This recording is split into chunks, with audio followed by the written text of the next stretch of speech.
Permendikbudristek nomor 30 tahun 2021 tentang pencegahan dan penanganan seksual di lingkungan perguruan tinggi memantik perdebatan di kalangan masyarakat.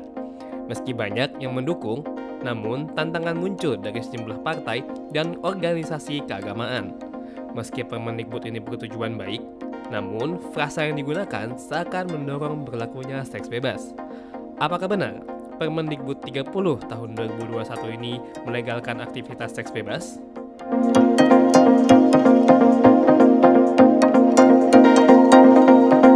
Kritikan atas Permendikbud nomor 30 tahun 2021 muncul dari sejumlah organisasi. Beberapa di antaranya adalah Majelis Ulama Indonesia, Ikatan Dai Indonesia, dan Partai Keadilan Sejahtera. Pasal 5 dalam Permendikbud tersebut adalah yang paling sering dikritik. Dalam pasal tersebut memuat frasa tanpa persetujuan korban yang dapat ditafsirkan sebagai makna legalisasi terhadap perbuatan asusila dan seks bebas berbasis persetujuan.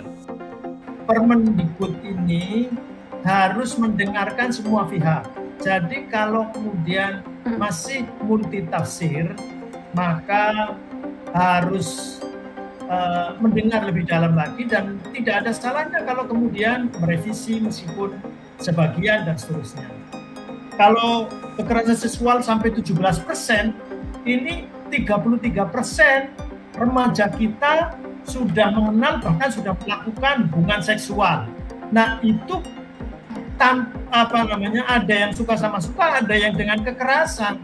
Jadi tidak semuanya dengan kekerasan. Oleh karenanya inilah yang dikhawatirkan.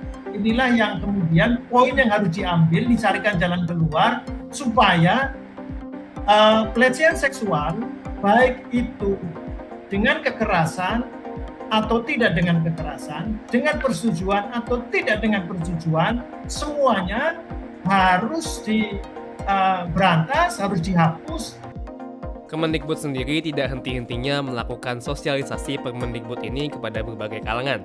Tidak hanya melalui kanal sosialisasi Kemendikbud sendiri, namun juga lewat kunjungan ke media, ormas, maupun universitas. Menteri Pendidikan dan Kebudayaan Nadiem Makarim juga telah menjelaskan di berbagai kesempatan bahwa Permendikbud ini hanya dibuat untuk mengisi kekosongan peraturan hukum yang menyasar tindak kekerasan seksual di kalangan perguruan tinggi. Menteri Nadiem juga menyatakan bahwa penerapannya, peraturan menteri ini tidak dapat berdiri sendiri, melainkan berdampingan dengan peraturan dan norma lainnya. Ini sangat penting, karena kita harus mendefinisikan kenapa permen ini hanya menyasar kekerasan seksual. Ada banyak sekali isu-isu yang mungkin di luar permen ini yang tidak menyasar kekerasan seksual, tidak masuk dalam kategori kekerasan seksual. Belum tentu hal-hal tersebut itu hal-hal yang diperbolehkan menurut norma etika atau agama, tapi itu semua menggunakan peraturan lain yang berlaku maupun norma-norma etika di dalam kampus. Permen ini hanya tugasnya satu, mendefinisikan kekerasan seksual dan memberikan langkah-langkah pencegahan dan penanganan kasus-kasus kekerasan seksual.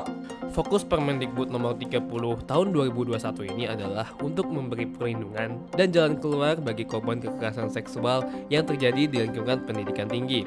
Harapannya, seluruh putra-putri bangsa yang sedang dan akan menempuh pendidikan dapat belajar dengan tenang dan aman tanpa harus merasa terancam atau terintimidasi dengan ancaman pelecehan seksual.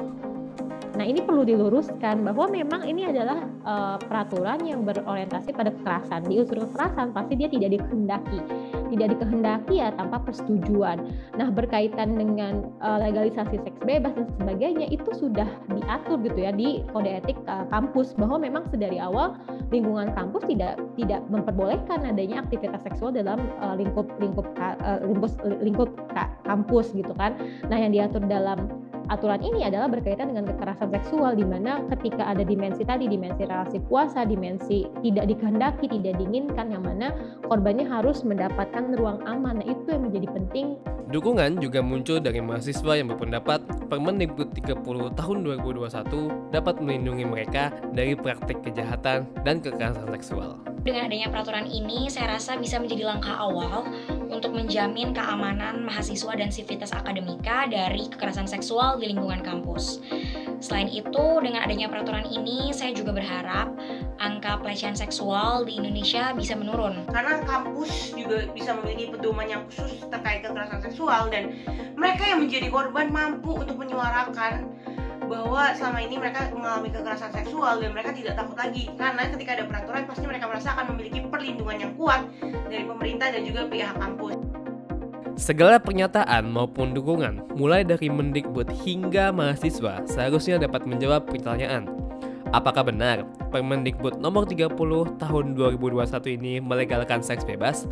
Atau memang peraturan ini lahir murni demi menjaga masa depan bangsa Indonesia?